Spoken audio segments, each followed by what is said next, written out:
Good morning friends.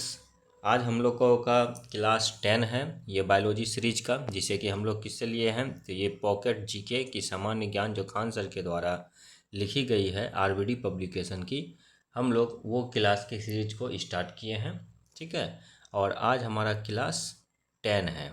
तो चलिए सबसे पहले हम लोग अपने रिवीजन की ओर चलते हैं कि हम लोग क्लास 9 में क्या पढ़े थे। तो क्लास 9 में हम लोगों ने पढ़ा था उत्तक को। तो पहले उसका 5 मिनट का क्विक रिवीजन कर लेते हैं, उसके बाद आज हम लोग क्लास 10 स्टार्ट करेंगे। ठीक है, तो चलिए बताना स्टार्ट कीजिए कि सबसे पहले कि उत्तक क्या है। तो उत्तक किसे कहते हैं, तो उत्तक कोशिकाओं का समूह होता है। उत्तक के अध्ययन को क्या कहा जाता है, तो उत्तक के अध्ययन को हिस्टोलॉजी कहते हैं। और फादर ऑफ एनिमल हिस्टोलॉजी कौन थे, तो boycott father of animal histology कहलाते हैं। उसके बाद मैंने बताया कि उत्तक को 4 भागों में बांटते हैं: उपकला उत्तक, संयोजी उपकला उत्तक, पेशी उत्तक और तंत्रिका उत्तक। जिसमें उपकला उत्तक जो होता है, ये उपकला उत्तक से हमारे शरीर का कितना % भाग बना होता है, तो 10% भाग बना होता है। और वहीं संयोजी उत्तक से 30% भाग बना होता है। सबसे ज़्यादा जो है वो किस उत्तक से बना होता है, तो पेशी उत्तक से हमारे शरीर का सबसे ज़्यादा भाग बना होता है।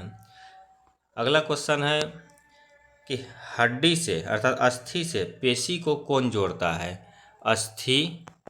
अस्थि से पेशी को कौन जोड़ता है, तो अस्थि को पेशी से जोड़ने का काम कौन करता है, तो टेंडन करता है। ठीक है, अस्थि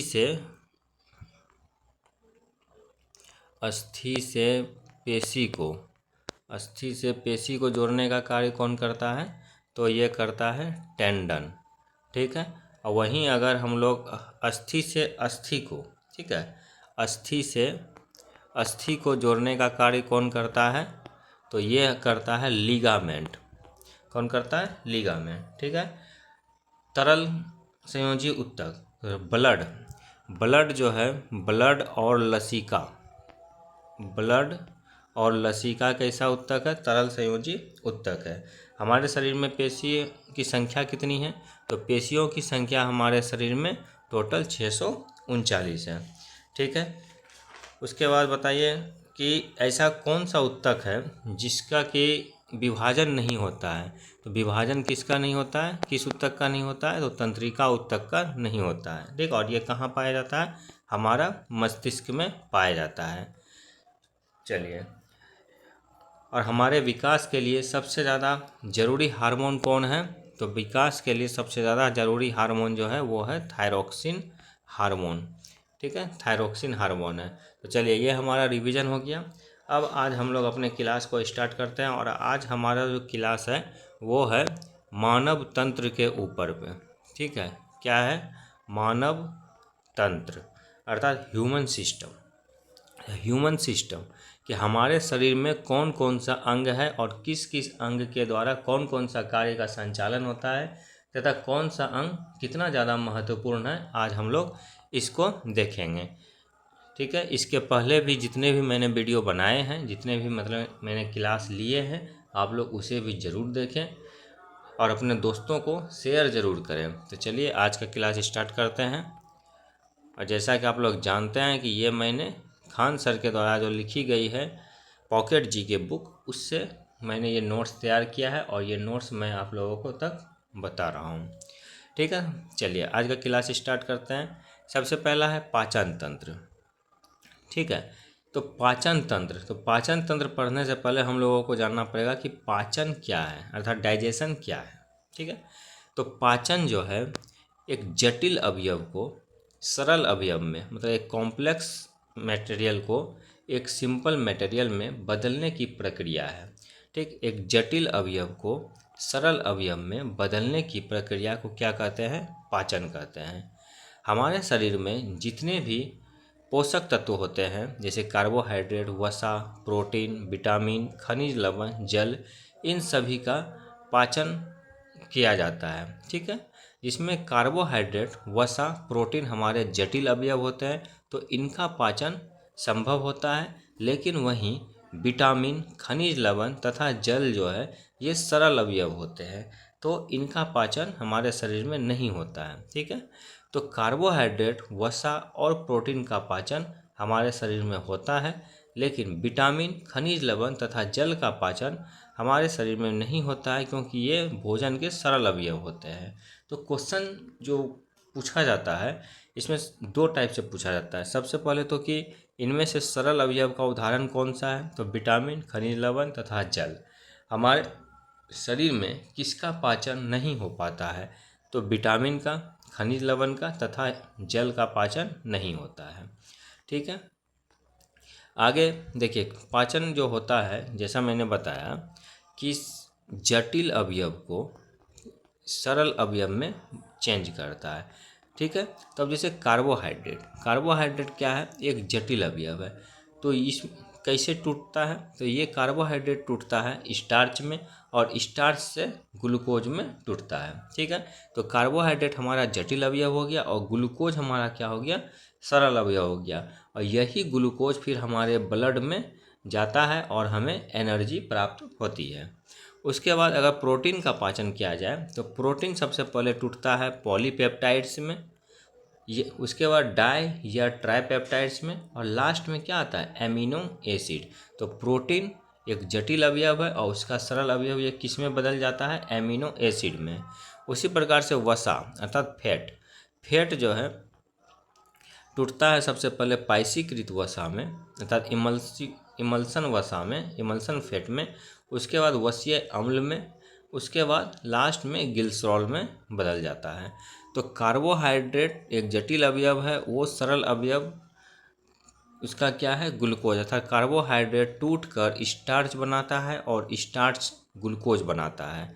उसी प्रकार से प्रोटीन टूटकर पॉलीपेप्टाइड्स, डायट्रैप या ट्राईपेप्टाइड्स और लास्ट में एमिनो एसिड बनाता है। और फैट अर्थात वसा, पाइसीकृत वसा, वसीय अम्ल और ग्लिसरॉल बनाता है। ठीक है, तो यहाँ हम लोगों ने देखा कि हमारा जो जटिल अवयव होता है कार्बोहाइड्रेट, वो टूट के बनाता है क्या, ग्लूकोज, और हमें एनर्जी जो प्राप्त होती है ये ग्लूकोज से ही होती है। ठीक है, उसके बाद जो प्रोटीन होता है ये टूट के बनाता है एमिनो एसिड, और इससे हमें एनर्जी प्राप्त होती है। और फैट जो टूटता है वो वसीय अम्ल और ग्लिसरॉल में टूटता है। चलिए अब हम लोग देखते हैं पाचन तंत्र। तो हम लोगों ने पाचन को समझा। अब पाचन जो होता है क्या होता है कि कार्बोहाइड्रेट, प्रोटीन, वसा, ये जो जटिल अवयव है इनका पाचन होता है।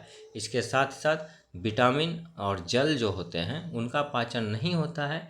इसलिए नहीं होता है क्योंकि वो एक सरल अवयव के रूप में होते हैं। अब देखिए पाचन तंत्र, ये पाचन तंत्र क्या है, तो ऐसा तंत्र जिसमें भोजन का अंतर्ग्रहण, मतलब सबसे पहले भोजन को हम लोग अपने शरीर के अंदर लेते हैं, फिर उसका पाचन होता है, फिर पाचन हुए भोजन का अवशोषण होता है, स्वांगीकरण होता है, फिर बाद में उसको बाहर निकाला जाता है अर्थात बहिक्षेपण होता है। तो ये क्रिया पूरे पाचन तंत्र की क्रिया होती है। तो देखिए पाचन तंत्र में कौन कौन सी क्रिया होती है, तो सबसे पहले पाचन तंत्र में अंतर्ग्रहण अर्थात भोजन को अंदर लेने की क्रिया की जाती है। उसके बाद जो भोजन हम लोग लेते हैं उसका पाचन प्रारंभ होता है, फिर वो भोजन का अवशोषण होता है, उसका स्वांगीकरण होता है, और बाद में उसका निष्कासन या बहिक्षेपण होता है। तो इन सारी क्रियाओं की सम्मिलित प्रक्रिया को क्या कहते हैं, ये पाचन तंत्र का निर्माण करती है। अब हम लोगों का पाचन तंत्र में है आहार नाल, ठीक है, अर्थात एलिमेंट्री कैनल। आहार नाल जो होती है वो एक नली के आकार की होती है। जैसे आहार नाल जो होती है वो एक नली के आकार की होती है। ठीक है, ये नली के आकार की आहार नाल होती है। और ये कहाँ से होती है, ये हमारे मुख से प्रारंभ होती है और गूदा तक, ठीक है, हमारे गूदा तक ये जाती है, और इसकी लंबाई 8 से 10 मीटर की होती है। तो आहार नाल की लंबाई कितनी होती है, 8 से 10 मीटर, और इसका आकार कैसा होता है, नली के आकार का होता है। इसका मुख्य भाग की बात की जाए तो सबसे पहला मुख्य भाग आता है मुंह, जहाँ से कि हमारा भोजन का प्रारंभ स्टार्ट होता है। पाचन जो है हमारे भोजन का स्टार्ट कहाँ से होता है, तो मुंह से ही स्टार्ट हो जाता है। पाचन की प्रक्रिया जो है हमारे शरीर में मुख से प्रारंभ हो जाती है, जहाँ से हम लोग भोजन का क्या करते हैं, अंतर ग्रहण करते हैं। तो मुंह, मुंह जो होता है हमारा, दो ओंठों से घिरी हुई संरचना होती है। आप लोग देखते होंगे कि मुंह क्या है, एक ओंठ ऊपर है और एक ओंठ नीचे है। तो दो ओंठों से घिरी हुई संरचना मुंह कहलाती है। होठों पर लेबियल ग्रंथि पाई जाती है। होठों पर कौन सी ग्रंथि पाई जाती है, लेबियल ग्रंथि पाई जाती है। होंठ बाहर की तरफ त्वचा से तथा अंदर की तरफ श्लेष्मा से ढका होता है। ठीक है। तो मुंह के बारे में हम लोगों ने क्या देखा कि मुंह से हमारे पाचन की प्रक्रिया प्रारंभ होती है और ये मुंह जो है हमारा दो ओंठों से घिरा हुआ संरचना होता है। हमारे होठों में कौन सी ग्रंथि पाई जाती है, तो लेबियल ग्रंथि। लेबियल ग्रंथि हमारे होठों में पाई जाती है और हमारा होंठ बाहर की तरफ से त्वचा से और अंदर की तरफ से श्लेष्मा से ढका होता है। उसके बाद है मुख गुहा। ठीक, मुख गुहा तो हम लोगों ने देखा बाहर जो हम लोगों का ये होता है मुंह, ठीक है, ये ऊपर होंठ और एक नीचे होंठ होता है और ये ऊपर का होंठ त्वचा से घिरा होता है और नीचे का अंदर का जो होंठ होता है ये क्या होता है, श्लेष्मा से ढका होता है। ठीक है। अब जो इसके अंदर का जो पूरा भाग है, जो जैसे मुंह हम लोग खोलते हैं, गुफा के जैसा जो भाग है उसे हम लोग क्या कहते हैं, मुख गुहा कहते हैं। ठीक है। तो मुख गुहा क्या है कि दांतों से घिरी हुई गुहा होती है। तो मुख गुहा में जैसे हम लोग हा करते हैं तो क्या होती है, इसमें दांत होती है, दांत होती है जिसके नीचे के भाग में क्या होता है, जीभ होता है। ठीक है। वो ऊपर में छत पर तलवा होता है, आगे भाग में दांत और पीछे की ओर ग्रसनी पाई जाती है। उसके बाद उसमें जबड़ा होता है और जबड़ा कितने होते हैं, दो जबड़ा होता है। एक ऊपर की ओर जबड़ा होता है और दूसरा नीचे की ओर जबड़ा होता है। तो हमारा ऊपरी जबड़ा जो होता है वो स्थिर होता है और नीचे का जबड़ा क्या करता है, गति करता है। तो मुख गुहा में हम लोगों ने क्या देखा कि मुख गुहा में हमारा दांत होता है, जीभ होता है, तलवा होता है, उसके बाद दांत होता है और पीछे की ओर क्या होती है, ग्रसनी होती है। ठीक है। यही ग्रसनी जो है हमारे आहार नाल से जुड़ा हुआ होता है और हमारे मुंह गुहा में दो जबड़ा होता है, जिसमें एक ऊपर की ओर जबड़ा होता है और एक नीचे की ओर जबड़ा होता है, जिसमें ऊपरी जबड़ा स्थिर होता है तथा नीचे का जबड़ा गतिमान होता है। तो क्वेश्चन पूछा जाता है कि मानव अंग में जो जबड़ा उपस्थित होता है, ये जबड़ा, ऊपरी जबड़ा स्थिर होता है तथा निचला जबड़ा क्या होता है, गतिमान होता है। अर्थात हम लोग ऊपर के जबड़ा को स्थिर रखते हैं और नीचे के जबड़ा को हम लोग आगे पीछे किसी भी प्रकार से गति कर सकते हैं। इसके बाद है जीभ। जीभ क्या है, देखिए जीभ, जीभ संयोजी उत्तक की बनी होती है। ठीक है। जीभ किसकी बनी होती है, संयोजी उत्तक की बनी होती है। इस पर स्वाद कलिकाएं मौजूद होती है। जीभ के अगले भाग में मीठा, देखिए जैसे ये हमारा जीभ है तो जीभ का जो ये अगला भाग है यहाँ हम लोगों को मीठा, मीठा का अनुभव होता है। इसके अग्र पार्श्व भाग में अर्थात यहाँ पे और यहाँ पे नमकीन का स्वाद पता चलता है।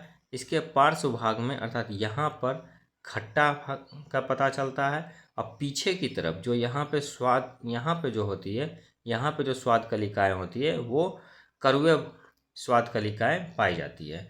अर्थात यहाँ पे सबसे आगे मीठा, यहाँ नमकीन, यहाँ पे खट्टा और ये सबसे पीछे जो है कड़वा भाग पाई जाती है।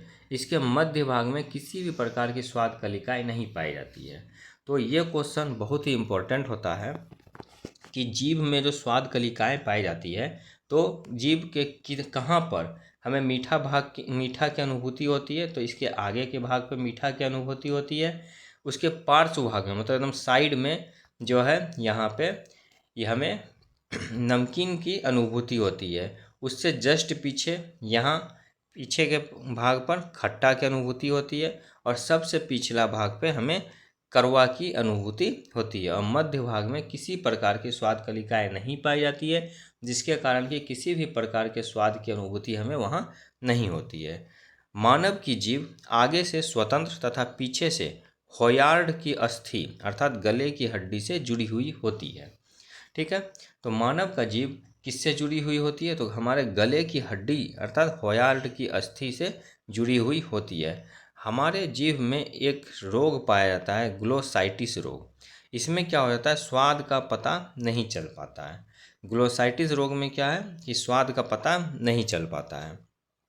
ठीक है, अब आगे देखिए दांत। दांत जो है उसके अध्ययन को क्या कहते हैं, ओडोंटोलॉजी। दांतों के अध्ययन को क्या कहा जाता है, तो दांतों के अध्ययन को कहा जाता है ओडोंटोलॉजी। और दांत बनाने वाली कोशिका को क्या कहते हैं, ओडोंटोब्लास्ट। दांत बनाने वाली कोशिका क्या कहलाती है, ओडोंटोब्लास्ट। हमारे शरीर में जो दांत है वो 2 बार आती है। ठीक है, एक बार जो आती है वो बचपन में आती है और दूसरा फिर वो बाद में आती है। तो पहला जो दांत है वो हमारा अस्थाई दांत कहलाता है, इसे दूधिया दांत भी कहते हैं, और ये 6 साल तक बच्चों में रहता है। उसके बाद 6 साल के बाद जो दांत आते हैं वो हमारा अस्थाई दांत हो जाता है, और इसकी संख्या कितनी होती है, 12। तो अस्थाई दांतों की संख्या 12 होती है और ये केवल एक बार आते हैं। तो हमारे शरीर में दांत 2 समय आते हैं, एक बार 6 वर्ष तक, उसके बाद 6 वर्ष के बाद। तो 6 वर्ष तक जो दांत आते हैं उसकी संख्या पूरी 20 होती है, और ये दूधिया दांत कहलाते हैं, और ये अस्थाई दांत होता है। वहीं 6 साल के बाद जो दांत आता है वो अस्थाई दांत होता है, और वो केवल एक ही बार आते हैं। तो क्वेश्चन पूछा जाता है कि मनुष्य के जीवन में कितने दांत 2 बार आते हैं, तो 2 बार तो दांत आते हैं वो 20 दांत आते हैं, जिसे दूधिया दांत कहते हैं, और 12 दांत एक बार आते हैं, उसे अस्थाई दांत कहते हैं।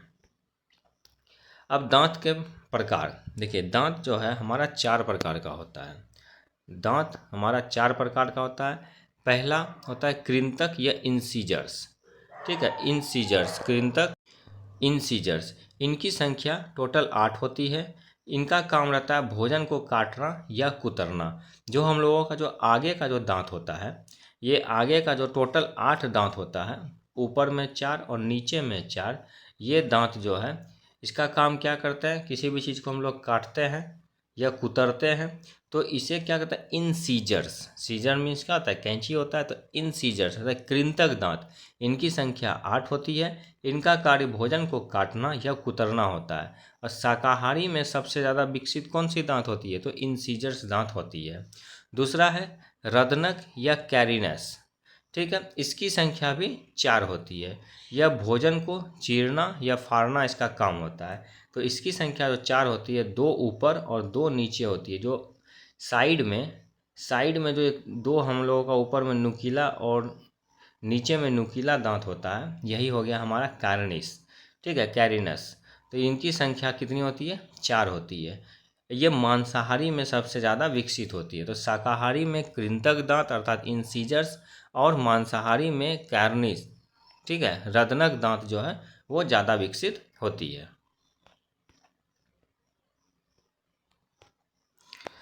इसके बाद है अग्रचवर्णक या प्रीमोलर। इसके बाद कौन सा है, प्रीमोलर। प्रीमोलर की संख्या 8 होती है, ऊपर 4 और नीचे 4। ठीक है, ये भोजन को चबाने तथा पीसने का काम करते हैं, जिसे हम लोग क्या कहते हैं, चौवा कहते हैं। ठीक है, तो चौवा ऊपर 4 और नीचे 4 होती है, तो इसे प्रीमोलर कहा जाता है। तो प्रीमोलर की संख्या हो गई 8। ये भोजन को चबाने तथा पीसने का कार्य करते हैं। इसके बाद है मोलर। मोलर की संख्या होती है 12। ये भी भोजन को चबाना या पीसना इनका कार्य है। ये तीसरे मोलर दांत को हम लोग क्या कहते हैं, अक्ल दाढ़ कहते हैं। बोलते हैं ना कि लास्ट में कि अक्ल का दांत आ रहा होगा, तो यही अक्ल दाढ़ कौन कहलाता है, मोलर कहलाता है। तो हम लोगों ने 4 प्रकार का दांत देखा। 4 प्रकार का दांत देखा। पहला देखा कौन सा, इंसीजर्स। पहला इंसीजर्स, दूसरा कैरिनस, तीसरा प्रीमोलर और चौथा मोलर। ठीक है, इसमें चीरने फाड़ने काटने का काम, चीरने फाड़ने का काम कौन करता है, तो कैरिनस करता है अर्थात रदनक करता है। इसकी संख्या कितनी होती है, ये 4 होती है, और यह मांसाहारी में सबसे ज़्यादा विकसित होता है। इन सीजर्स की संख्या 8 होती है, और ये शाकाहारी में सबसे ज़्यादा विकसित होता है। उसके बाद प्रीमोलर की संख्या भी 8 होती है। भोजन को चबाने तथा पीसने का काम प्रीमोलर और मोलर के द्वारा किया जाता है। और तीसरे मोलर दांत को क्या कहा जाता है, तो अक्ल दाढ़ कहते हैं। ठीक है, अब इनकी संरचना को हम लोग देखते हैं। दांतों के ऊपर जो सबसे कठोर भाग होता है वो होता है इनेमल। ठीक है, दांतों का जो ऊपरी भाग कहलाता है वो कहलाता है इनेमल, और ये शरीर का सबसे कठोर भाग है। तो हमारे शरीर का सबसे कठोर भाग इनेमल होता है। इनेमल कहाँ पाया जाता है, तो दांतों के ऊपरी भाग पर इनेमल पाया जाता है। दांत हमारा कैल्शियम कार्बोनेट तथा कैल्शियम फास्फेट का बना होता है। हमारा दांत जो है, मानव का दांत कैल्शियम कार्बोनेट तथा कैल्शियम फास्फेट का बना होता है। दांतों को जो पोषण प्राप्त होता है वो पल्प गुहा से प्राप्त होता है, अर्थात कैविटी से प्राप्त होता है। दांतों को पोषण किससे प्राप्त होता है, पल्प कैविटी या पल्प गुहा से। हाथी के ऊपरी जबड़े के 2 इंसीजर्स मैंने क्या बताया, इंसीजर्स का काम होता है काटना या कुतरना। तो हाथी में 2 इंसीजर दांत जो होता है वो मुंह के बाहर आ जाते हैं, जिसे क्या कहा जाता है, टस्क कहा जाता है। उसे क्या कहा जाता है, टस्क। तो हाथी के जो 2 दांत आ जाते हैं बाहर की ओर, जो हम लोग देखते हैं, वो कौन सा दांत होता है, तो वो होता है इंसीजर्स दांत। ठीक है, इंसीजर्स दांत। और मानव में इंसीजर्स दांत की संख्या कितनी है, तो 8 है। ठीक है, तो ये जो इंसीजर्स दांत जो बाहर आ जाता है हाथी में, इसे क्या कहा जाता है, टस्क कहा जाता है। ठीक है, चलिए अब अगला है ग्रसनी या फायरिंग्स। ठीक है, मुख गुहा का पिछला भाग, मुख गुहा जो हम लोग मुंह खोलते हैं तो उसके जो सबसे पिछला भाग, जहाँ पे जीव जो मतलब जुड़ी हुई रहती है, तो वो सबसे पिछला भाग जहाँ श्वसन मार्ग व भोजन मार्ग एक दूसरे को क्या करते हैं, क्रॉस करते हैं। ठीक है, वो क्या कहलाती है, ग्रसनी कहलाती है। चबाया गया भोजन ग्रसनी से निगल द्वार द्वारा ग्रास नली में प्रवेश करता है। तो हम लोग जो भी भोजन खाते हैं मुंह के द्वारा, उसके बाद जब उसे दांत के द्वारा हम लोग चबाते हैं तो फिर ग्रसनी, जिसको हम लोग कंठ के पास कहते हैं फेरिंग्स, ठीक है, ये ग्रसनी के द्वारा जो है ग्रास नली में पहुंच जाता है हमारा भोजन। अगला है ओइसोफेक्स अर्थात ग्रास नाल। ये ग्रास नाल जो होती है इसकी लंबाई 25 सेंटीमीटर होती है तथा ये कहाँ खुलती है, अमाशय में खुलती है। और इसी ग्रास नाल के द्वारा जो है हमारा भोजन अमाशय तक पहुंचता है। अब अमाशय को देखते हैं। अमाशय अर्थात स्टोमैक, जिसे हम लोग पेट भी कहते हैं। ठीक है, अमाशय तो आहार नाल का सबसे चौड़ा थैली नुमा भाग होता है। ये अमाशय जो होता है आहार नाल का सबसे चौड़ा थैली नुमा भाग होता है, और इसका आकार कैसा होता है, जे आकार का होता है। आहार नाल का आकार अमाशय का आकार जे आकार का होता है। शाकाहारी जीवों में सेलुलोज का पाचन अमाशय में उपस्थित सेलुलोज एंजाइम की सहायता से होता है। जैसा आप लोगों को पिछले क्लास में बताया गया है कि शाकाहारी जीव जो होते हैं वो सेलुलोज का पाचन कर लेते हैं, लेकिन हम लोग सेलुलोज का पाचन नहीं कर पाते हैं। क्यों? क्योंकि शाकाहारी जीवों में सेलुलोज का पाचन करने के लिए एक प्रकार का एंजाइम होता है जिसे सेलुलोज एंजाइम कहते हैं, वो पाया जाता है। वहीं अगर मानव शरीर की बात की जाए तो उसमें सेलुलोज एंजाइम अब्सेंट होता है, अर्थात नहीं पाया जाता है। तो उसी सेलुलोज एंजाइम की वजह से जो है शाकाहारी जीव सेलुलोज का पाचन कर पाने में संभव होते हैं। तो ये सेलुलोज का जो पाचन होता है कहाँ होता है, तो हमारे अमाशय में होता है। ठीक है, प्रोटीन तथा वसा का पाचन कहाँ शुरू होता है, तो प्रोटीन तथा वसा का पाचन अमाशय में शुरू होता है। अब प्रोटीन क्या है, एक जटिल अवयव है। ठीक है, और ये पॉलीपेप्टाइड्स के द्वारा फिर ट्राइपेप्टाइड्स और लास्ट में क्या बनाता है, एमिनो एसिड नामक सरल पदार्थ बनाता है। ठीक है, तो इसका पाचन कहाँ होता है, तो इसका पाचन जो है अमाशय में होता है। वहीं वसा लास्ट में वसा अम्ल और ग्लिसरॉल बनाता है। ठीक है, और इसका भी पाचन कहाँ होता है, अमाशय में होता है। प्रोटीन का हमारे शरीर में सबसे ज़्यादा पाचन अमाशय में ही होता है। प्रोटीन का सबसे ज़्यादा पाचन कहाँ होता है, तो हमारे शरीर में अमाशय में होता है। तो हम लोगों ने अमाशय भी देख लिया कि अमाशय कहाँ रहता है, तो ये आहार नाल में उपस्थित रहता है, एक चौड़ा थैलीनुमा भाग होता है। अमाशय का आकार कैसा होता है, तो जे प्रकार का आकार होता है। अमाशय में ही सेलुलोज का पाचन होता है। ठीक है, और प्रोटीन तथा वसा का पाचन भी कहाँ होता है, अमाशय में होता है। चलिए, अब है कि कुछ आमाशय में कुछ हार्मोन्स उपस्थित होते हैं। तो वो हार्मोन कौन से होते हैं? तो आमाशय में जो स्रावित हार्मोन होता है वो होता है गैस्ट्रिन हार्मोन। ठीक है, गैस्ट्रिन हार्मोन। तो गैस्ट्रिन हार्मोन कहाँ पाया जाता है? तो आमाशय में। आमाशय में कौन सा हार्मोन पाया जाता है? तो गैस्ट्रिन हार्मोन पाया जाता है। आमाशय में पाया जाने वाला एंजाइम कौन है? पेप्सिनोजन व पोरेनिन एंजाइम। पेप्सिनोजन व पोरेनिन एंजाइम कहाँ पाया जाता है? तो आमाशय में पाया जाता है। और हमारे आमाशय में ही हाइड्रोक्लोरिक अम्ल भी पाया जाता है। हाइड्रोक्लोरिक अम्ल का जो स्राव होता है वो हमारे आमाशय में होता है। ये हाइड्रोक्लोरिक अम्ल क्या करता है? ये भोजन के साथ जो भी एक्स्ट्रा जीवाणु आ जाते हैं उन बैक्टीरिया को मारने का काम ये हाइड्रोक्लोरिक अम्ल करता है, और साथ ही साथ टाइलिन के प्रभाव को निष्क्रिय करता है।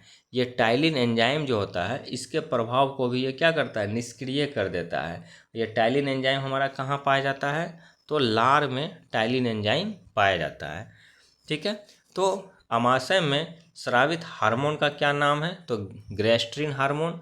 आमाशय में कौन सा एंजाइम पाया जाता है? तो पेप्सिनोजन व प्रोरेनिन एंजाइम पाया जाता है। और कौन सा अम्ल पाया जाता है? तो हाइड्रोक्लोरिक अम्ल पाया जाता है।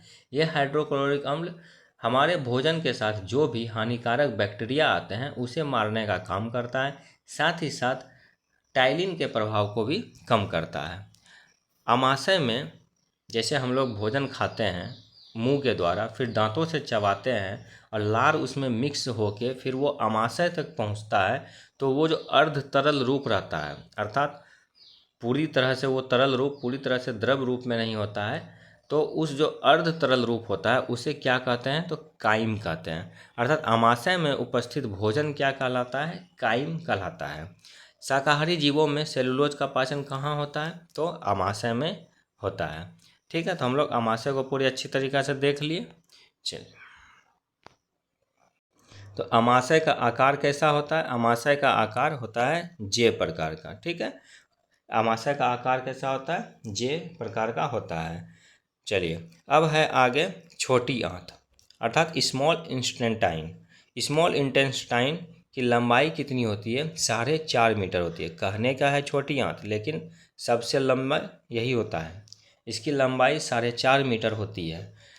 इसका व्यास कम, अर्थात इसकी चौड़ाई कम होती है और लंबाई क्या होती है? अधिक होती है। और ये हमारे शरीर में ऐसे ऐसे ऐसे ऐसे ऐसे करके ये फिर गुहा में चला जाता है। ठीक है, तो यही हुआ हमारा स्मॉल इंटेस्टाइन अर्थात छोटी आंत। तो छोटी आंत की लंबाई कितनी होती है? 4.5 मीटर इसकी लंबाई होती है। इसकी चौड़ाई कम लेकिन लंबाई ज़्यादा होती है। और भोजन जो है हमारा सर्वाधिक पाचन भोजन का कहाँ होता है? तो वो ग्रहणी में होता है। भोजन के सर्वाधिक पाचन की क्रिया कहाँ होती है? तो ग्रहणी में होती है। ये ग्रहणी कहाँ पाई जाती है? तो छोटी आंत में ही ये ग्रहणी पाई जाती है। तो हम लोग यूँ कह सकते हैं कि छोटी आंत में हमारा भोजन सबसे ज़्यादा देर तक रहता है, और सबसे ज़्यादा भोजन के पाचन की क्रिया कहाँ होती है? वो हमारे छोटी आंत में ही होती है। ठीक है, और छोटी आंत का सबसे बड़ा भाग क्या कहलाता है? क्षुदांत्र कहलाता है। ठीक है, छोटी आंत का सबसे बड़ा भाग क्या कहलाता है? क्षुदांत्र कहलाता है। तो छोटी आंत की लंबाई कितनी होती है? 4.5 मीटर होती है। और सबसे ज़्यादा देर तक भोजन कहाँ रहता है? तो छोटी आंत में ही सबसे ज़्यादा देर तक भोजन रहता है। इसके बाद है बड़ी आंत, लार्ज इंटेस्टाइन। ठीक है, बड़ी आंत, इसकी लंबाई 1.5 मीटर होती है। ठीक है, और इसमें मलाशय उपस्थित होता है। बड़ी आंत में मलाशय उपस्थित होता है। बड़ी मलाशय कहाँ उपस्थित होता है? तो बड़ी आंत में मलाशय उपस्थित होता है। और ये क्या होता है? बड़ी आंत का अंतिम भाग होता है। तो बड़ी आंत का अंतिम भाग क्या होता है? मलाशय होता है। इसकी लंबाई कितनी होती है? 18 से 20 सेंटीमीटर होती है। बड़ी आंत की लंबाई 1.5 मीटर तक होती है। तो बड़ी आंत की लंबाई 1.5 मीटर होती है। इसमें मलाशय उपस्थित रहता है जो कि बड़ी आंत का सबसे अंतिम भाग होता है, और इसकी लंबाई 18 से 20 सेंटीमीटर तक होती है। तो हम लोगों ने क्या क्या देखा कि सबसे पहले हम लोगों ने देखा मुंह जहाँ से पाचन की प्रक्रिया प्रारंभ होती है। उसके बाद ग्रसनी देखा, जहाँ से भोजन हमारे ग्रास नली में जाता है। उसके बाद फिर हम लोगों ने जीभ को देखा, जीभ के बारे में देखा कि जीभ में स्वाद कलिकाएँ पाई जाती है, इसके आगे भाग में मीठा, यहाँ पे नमकीन, यहाँ पे खट्टा और यहाँ पे कड़वा भाग की अनुभूति होती है। इसके बाद हम लोगों ने दांत को देखा। दांत दो प्रकार का होता है, एक अस्थाई और एक अस्थाई। अस्थाई दांत जो बाद में 6 वर्ष के बाद आता है वो लंबे समय तक रहता है, ठीक है। और उसके बाद एक देखा अस्थाई दांत जो कि 6 वर्ष से कम उम्र के बच्चों में पाया जाता है, जिसे कि दूध के दांत कहते हैं। इन अस्थाई दांतों की संख्या 12 होती है और वहीं अस्थाई दांतों की संख्या 20 होती है। फिर 4 प्रकार के हम लोगों ने दांत को देखा, इंसीजर्स, कैरिनस, मोलर और प्रीमोलर। इसमें इंसीजर्स जो होता है इसकी संख्या कितनी होती है, तो इसकी संख्या 8 होती है। इंसीजर्स की संख्या, ये काटने के काम में आता है और शाकाहारी में सबसे ज़्यादा इंसीजर्स ही विकसित होता है। उसके बाद हम लोगों ने देखा कैरिनस अर्थात रदनक, इनकी संख्या 4 होती है और ये भोजन को चीरने तथा फाड़ने का कार्य करते हैं। और मांसाहारी में सबसे ज़्यादा जो विकसित दांत होता है वही रदनक या कैरिनस होता है। इसके बाद तीसरा दांत जो हम लोगों ने देखा प्रीमोलर देखा। प्रीमोलर की संख्या कितनी होती है, 8 होती है। यह भोजन को चबाने तथा पीसने का कार्य करते हैं। और लास्ट जो हम लोग टाइप देखें दांत का वो था मोलर। मोलर की संख्या 12 होती है और तीसरे मोलर दांत को ही क्या कहते हैं, अग्ल दाढ़ कहते हैं। हमारा दांत जो होता है उसके सबसे ऊपरी भाग पे किसका बना होता है, तो इनेमल का बना होता है। उसका ऊपरी भाग इनेमल का बना होता है और हमारा दांत कैल्शियम कार्बोनेट तथा कैल्शियम फास्फेट का बना होता है।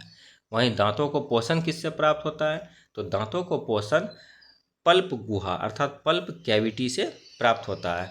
हाथी के 2 दांत जो है वो आगे की ओर आ जाते हैं। इस 2 दांत जो आगे की ओर आते हैं यह इसका इंसीजर्स दांत होता है और इसे क्या कहते हैं, टस्क कहते हैं। इसके बाद हम लोगों ने ग्रसनी को देखा, ठीक है। ग्रसनी मतलब जहाँ से भोजन जो है आता है। उसके बाद अमाशय को देखा। अमाशय क्या था, अमाशय एक जे आकार का एक चौड़ा पेटीनुमा थैली है, ठीक है। और अमाशय में ही सेलुलोज का पाचन होता है। मनुष्य में सेलुलोज का पाचन संभव नहीं है क्योंकि सेलुलोज एंजाइम मनुष्य के शरीर में नहीं पाया जाता है। वहीं जानवरों के शरीर में सेलुलोज का पाचन हो जाता है क्योंकि सेलुलोज एंजाइम उनके शरीर में पाया जाता है। प्रोटीन तथा वसा का जो पाचन स्टार्ट होता है वो कहाँ से होता है, तो अमाशय से ही प्रोटीन तथा पाचन वसा का पाचन होता है। अमाशय में एक प्रकार का गैस्ट्रीन हार्मोन कहाँ पाया जाता है, तो अमाशय में पाया जाता है। कौन सा एंजाइम पाया जाता है, तो पेप्सिनोजन व पोरेनिन एंजाइम अमाशय में पाया जाता है। अमाशय में पाया जाने वाला एंजाइम कौन है, तो पेप्सिनोजन व पोरेनिन एंजाइम। और कौन सा अम्ल अमाशय में पाया जाता है, तो हाइड्रोक्लोरिक अम्ल अमाशय में पाया जाता है। यह जो भोजन के साथ जो बैक्टीरिया वगैरह आते हैं उसको ये नष्ट करता है, साथ ही साथ टाइलिन के प्रभाव को भी निष्क्रिय कर देता है। फिर अमाशय में जो हम लोगों का जो अर्ध तरल भोजन पहुंचता है उसे क्या कहा जाता है, तो उसे काइम कहते हैं। इसके बाद हम लोगों ने छोटी आंत को देखा। छोटी आंत की लंबाई कितनी होती है, तो छोटी आंत की लंबाई 4.5 मीटर तक होती है। और सबसे ज़्यादा जो भोजन रहता है या भोजन के पाचन की प्रक्रिया जो सबसे ज़्यादा होती है वो छोटी आंत में ही होती है। इसके बाद बड़ी आंत, तो बड़ी आंत की लंबाई 1.5 मीटर होती है। बड़ी आंत में ही मलाशय पाया जाता है और बड़ी आंत का अंतिम भाग क्या कहलाता है, मलाशय कहलाता है, जिसकी लंबाई 18 से 20 सेंटीमीटर तक होती है। तो अभी तक हम लोगों ने इतना देखा। अब देखिए कि हमारे जो पाचक हैं, तो पाचक की कुछ ग्रंथियां पाई जाती है जिस ग्रंथि के द्वारा भोजन का पाचन होता है। तो सबसे पहली जो ग्रंथि है वो है लार ग्रंथि, ठीक है। ये लार ग्रंथि, तो लार ग्रंथि जो है हमारे शरीर में पाई जाती है और हमारे शरीर में जो लार ग्रंथि है वो अम्लीय होता है, ठीक है। और तथा उसका पीएच मान कितना होता है, 6.8। तो हमारा लार अम्लीय है या क्षारीय है, तो हमारा लार अम्लीय प्रकृति का है तथा इसका पीएच मान 6.8 होता है। इसमें कौन कौन सा एंजाइम पाया जाता है, तो इसमें पाया जाता है टाइलिन और लाइसोजाइम एंजाइम। मैंने बताया था ना कि अमाशय में हाइड्रोक्लोरिक अम्ल निकलता है और यह हाइड्रोक्लोरिक अम्ल क्या करता है, टाइलिन के प्रभाव को निष्क्रिय कर देता है। तो यही टाइलिन एंजाइम लार में पाया जाता है। साथ ही साथ लाइसोजाइम एंजाइम भी लार में पाया जाता है। तो हमारे लार में दो प्रकार का एंजाइम पाया जाता है, टाइलिन और लाइसोजाइम एंजाइम। फिर उसके बाद लार में जल पाया जाता है और खनिज लवण पाया जाता है। तो हमारे लार में जल, खनिज लवण और एंजाइम पाए जाते हैं। कौन से एंजाइम? तो टाइलिन एंजाइम और लाइसोजाइम एंजाइम पाया जाता है।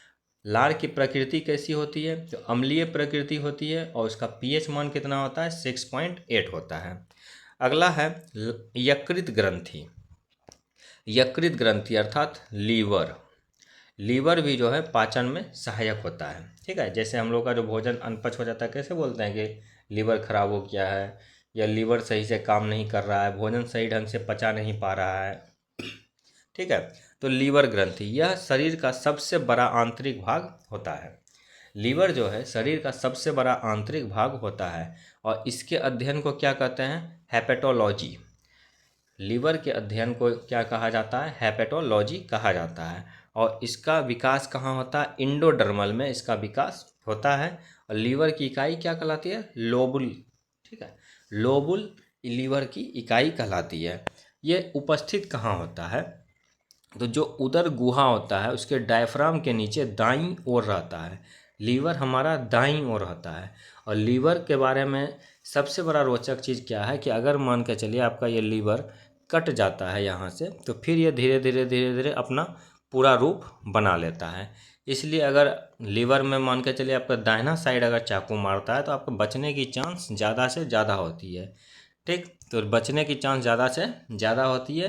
तो लीवर कटने से ज़्यादा उतना इफेक्ट नहीं होता है। ठीक, तो ये लीवर जो है सबसे बड़ा आंतरिक भाग होता है। इसके अध्ययन को हेपेटोलॉजी कहा जाता है। ये कहाँ उपस्थित होता है? तो ये दाईं ओर, हमारे शरीर में दाईं ओर उपस्थित होता है। ये शरीर का सबसे व्यस्ततम भाग कहलाता है। सबसे व्यस्त भाग कौन सा कहलाता है? ये लीवर ही कहलाता है। और इसे शरीर का व्यस्त बंदरगाह भी कहते हैं। शरीर का सबसे व्यस्त बंदरगाह या सबसे व्यस्ततम भाग कौन होता है? तो वो लीवर होता है। और ये हमारे शरीर की सबसे बड़ी ग्रंथि होती है और इसका वजन कितना होता है? 1.5 किलो होता है। ठीक है, तो लीवर के अध्ययन को हेप्टोलॉजी कहते हैं। इसका विकास इंडोडर्मल में होता है। इसका पोजीशन कहाँ होता है? दाहिनी ओर होता है। लीवर दाहिनी ओर होता है और हमारे शरीर का सबसे व्यस्त भाग जो है वो लीवर ही है और इसे शरीर का व्यस्त बंदरगाह भी कहा जाता है। शरीर की सबसे बड़ी ग्रंथि लीवर। ठीक है, अर्थात यकृत। शरीर की सबसे बड़ी ग्रंथि लीवर या यकृत। इसका वजन 1.5 kg तक होता है। ठीक है, अब इसका कार्य को देखते हैं। तो लीवर जो है वो क्या करता है? पित्त रस, जो बाइल बनता है, बाइल जो हमारे शरीर में बनता है, पित्त रस, इसका ये संश्लेषण करता है अर्थात एब्जॉर्बेशन कर लेता है। अब पित्त का रंग कैसा होता है? हरा होता है। ठीक है, और ये पित्त का निर्माण कहाँ होता है? तो पित्त का निर्माण होता है लीवर में। और स्टोरेज पित्त का कहाँ होता है? पित्ताशय में। तो इसमें कन्फ्यूजन मत होइएगा, कन्फ्यूज नहीं होइएगा कि पित्त का जो निर्माण होता है वो होता है लीवर में, लेकिन स्टोरेज जो होता है वो होता है पित्ताशय में। अंडे में जो पीतक होता है उसका भी निर्माण कौन करता है? लीवर ही करता है। यूरिया का निर्माण लीवर करता है। भ्रूणीय अवस्था में अर्थात जब बच्चों का निर्माण होता है गर्भ के अंदर, तो भ्रूणीय अवस्था में आरबीसी का भी जो निर्माण करता है वो कौन करता है? लीवर करता है। हिपेरिन या एंटी कोगुलेंट का स्राव करता है। विटामिन ए, डी, ई, के और विटामिन B12 का स्टोरेज लीवर में ही होता है। विटामिन ए, डी, ई, के और विटामिन B12 का स्टोरेज कहाँ होता है? लीवर में होता है। एक्स्ट्रा ग्लूकोज को ग्लाइकोजन में बदलना और ग्लाइकोजन को फिर ग्लूकोज में बदलने का कार्य भी लीवर ही करता है। वसा या एमिनो एसिड को ग्लूकोज में बदलने का कार्य लीवर करता है। रक्त का थक्का बनाने वाली जो प्रोटीन होती है, प्रोथ्रोम्बिन और फाइब्रिनोजन प्रोटीन, इसका भी निर्माण लीवर ही करता है। ठीक है, तो रक्त का थक्का जमाने में कौन से दो प्रोटीन होते हैं? एक होता है प्रोथ्रोम्बिन और दूसरा होता है फाइब्रिनोजन प्रोटीन।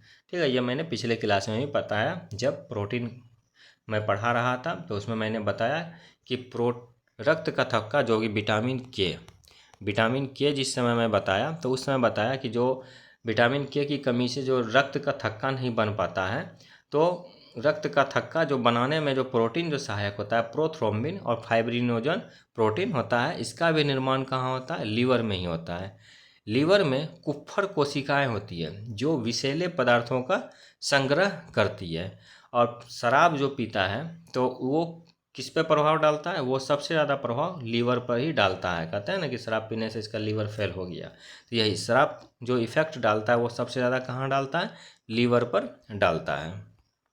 ठीक है, तो लीवर के बारे में हम लोगों ने क्या देखा कि लीवर पित्त रस का संश्लेषण करता है। पित्त का रंग कैसा होता है? हरा होता है। पित्त का निर्माण कहाँ होता है? लीवर में होता है, लेकिन इसका स्टोरेज कहाँ होता है? पित्ताशय में होता है। यूरिया का निर्माण लीवर में होता है। भ्रूणीय अवस्था में जो आरबीसी का निर्माण होता है वो कहाँ होता है? तो लीवर में ही होता है। उसके बाद ये कौन कौन सा विटामिन का संग्रह करता है? तो विटामिन ए, डी, ई, के और विटामिन B12 का ये संग्रह करता है।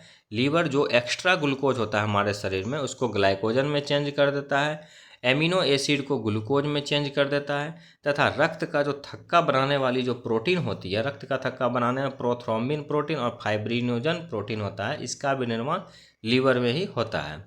लीवर में कुप्फर कोशिकाएं होती है जो क्या करते हैं? विषैले पदार्थों का संग्रह कर लेती है। ठीक, उसके बाद जो शराब है वो किस पे इफेक्ट डालता है? तो लीवर पर ही इफेक्ट डालता है। अगला है पैंक्रियाज या अग्न्याशय ग्रंथि। अग्न्याशय ग्रंथि या पैंक्रियाज, ये इसकी जो संरचना होती है वो पत्ती के आकार की होती है। ठीक है, अनियमित पत्ती के आकार की इसकी संरचना होती है। यह शरीर का सबसे दूसरी बड़ी ग्रंथि कहलाती है। और सबसे बड़ी ग्रंथि कौन होती है? तो वो सबसे बड़ी ग्रंथि जो होती है हमारे शरीर की लीवर होती है। दूसरी सबसे बड़ी ग्रंथि कौन है? तो अग्न्याशय ग्रंथि या पैंक्रियाज है। इसे मिश्रित ग्लैंड भी कहते हैं। ठीक है, अर्थात मिश्रित ग्रंथि भी कहा जाता है। लैंगर हैंस की दीपिका यहीं अग्न्याशय में पाई जाती है। ठीक है, अब इसका क्रियाविधि देखते हैं। तो पाचन का जो क्रियाविधि है, तो लार में जो पाई जाती है एंजाइम टाइलिन व लाइसोजाइम, ये हमारे पाचन में सहायक होता है। टाइलिन स्टार्च को माल्टोज में बदलता है, वहीं लाइसोजाइम जो है वो जीवाणु को नष्ट करता है। लार में मिला हुआ भोजन को क्या कहते हैं? बोलस कहते हैं। लार में जो भोजन मिला हुआ होता है उसे क्या कहते हैं? बोलस कहते हैं। पेप्सिन जो एंजाइम होता है ये प्रोटीन को पॉलीपेप्टाइड्स में तोड़ने का कार्य करता है। ठीक है, पेप्सिन प्रोटीन को पॉलीपेप्टाइड्स में तोड़ने का कार्य करता है। इसके बाद एक होता है रेनिन।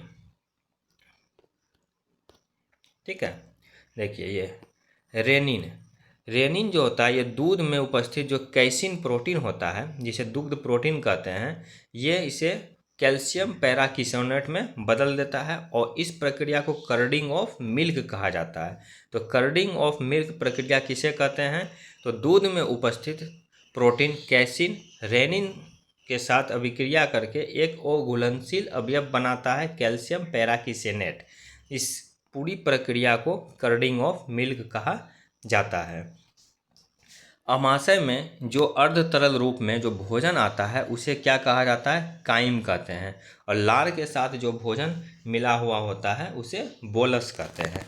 रेनिन एंजाइम शिशु व बछड़ों में प्रेजेंट होता है तथा वयस्कों में अब्सेंट रहता है।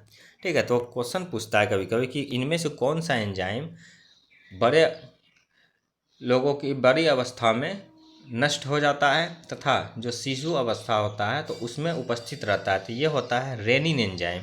कौन सा एंजाइम होता है? तो रेनिन एंजाइम शिशु व बछड़ों में उपस्थित होता है तथा वयस्कों में ये अनुपस्थित होता है। एमाइलेज स्टार्च को माल्टोज में चेंज करता है। एमाइलेज एंजाइम जो होता है वो स्टार्च को माल्टोज में चेंज करता है। वहीं लाइपेज जो इमल्सीकृत जो फैट होता है, इमल्सीकृत जो वसा होता है उसे वसीय अम्ल तथा ग्लिसरॉल में बदल देता है। तो वसा मैंने बताया था कि वसा जो एक जटिल अवयव है, इसका सरल अवयव जो चेंज होता है ये वसीय अम्ल और ग्लिसरॉल के रूप में चेंज होता है। तो ये किसके द्वारा होता है? तो लाइपेज एंजाइम की सहायता से ही होता है। ठीक है, आगे ग्रहणी में आए तरल रूपी भोजन को क्या कहा जाता है? तो काइल कहा जाता है। वहीं अभी मैंने क्या बताया कि अमाशय में जो भोजन आता है अर्ध तरल के रूप में, इसे कहा जाता है काइम। ये कन्फ्यूज नहीं होइएगा। अमाशय में काइम और ग्रसनी में जो आता है उसे कहते हैं काइल। ठीक है। और लार के साथ जो मिला हुआ होता है उसे कहा जाता है बोलस। ठीक, तो ये तीनों याद रखिएगा। पचा हुआ भोजन जो क्षुद्रांत अर्थात इलियम होता है से रक्त में पहुंचाना क्या कहलाता है? तो अवशोषण कहलाता है। जब हमारा भोजन पच जाता है, पचने के बाद इलियम से रक्त तक पहुंचता है, तो ये रक्त तक पहुंचाने की क्रिया को क्या कहते हैं? अवशोषण कहते हैं। और सबसे जो सर्वाधिक जो भोजन का अवशोषण होता है वो कहाँ होता है? इलियम में ही होता है। और ये इलियम कहाँ पाया जाता है? मैंने बताया था, ये पाया जाता है छोटी आंत में। ठीक है। अब है स्वांगीकरण, भोजन का स्वांगीकरण। अवशोषण के बाद अब देखिए, हम लोगों ने भोजन को मुंह में ले लिया, उसके बाद इसे चबा लिया, उसके बाद अमाशय में भेज दिया। अमाशय में जब ये पहुंचा तो काइम कहलाया, वहाँ से फिर ये ग्रहणी में आया, वहाँ काइल कहलाया। ठीक है। तो अब उसके बाद इसका रक्त में अवशोषण हो गया। तो अब ये अवशोषण के बाद जो भोजन के अवयवों का शरीर में काम आना, अर्थात अब ये शरीर में क्या है? अपना एनर्जी प्रोड्यूस करेगा या अपना कार्य करेगा, उस लास्ट प्रक्रिया, मतलब लास्ट नहीं बल्कि इसको सेकेंड लास्ट कहिए, ये सेकेंड लास्ट प्रोसेस क्या कहलाता है? एसिमिलेशन या स्वांगीकरण कहलाता है। ठीक है। तो यहाँ पर अब जितना भी कार्बोहाइड्रेट, प्रोटीन, वसा, खनिज लवण, जो भी चीज़ आता है वो अब यहाँ एनर्जी प्रोड्यूस करना स्टार्ट कर देता है। तो इसमें जो कार्बोहाइड्रेट होता है, कार्बोहाइड्रेट और वसा से हमें क्या मिलती है? ऊर्जा मिलती है। प्रोटीन से शरीर की वृद्धि तथा विकास होता है। खनिज लवण, विटामिन, जल, ये क्या करता है? जो हमारा जो उपापचयी क्रिया होता है, जितना भी मतलब ये डाइजेशन की क्रिया होती है, उन सभी को ये कंट्रोल करने का कार्य करता है। तो ये मैंने पिछले क्लास में ही बताया था कि एनर्जी देने का काम जो है वो कार्बोहाइड्रेट और फैट अर्थात वसा ही करती है, जबकि हमारे शरीर की वृद्धि में कौन सहायक होती है? तो हमारे शरीर की वृद्धि में या हमारे शरीर का विकास प्रोटीन के द्वारा ही होता है। बाकी खनिज लवण और जल वगैरह जो सरल अवयव कहलाते हैं, ये हमारे शरीर की उपापचयी क्रियाओं का नियंत्रण करता है। तो स्वांगीकरण क्या हो गया कि जब भोजन का अवशोषण हो जाता है, तो भोजन का अवशोषण होने के बाद अब ये हमारे शरीर में एनर्जी प्रोड्यूस करना स्टार्ट करता है। तो इस प्रक्रिया को क्या कहते हैं? एसिमिलेशन कहते हैं या स्वांगीकरण कहा जाता है।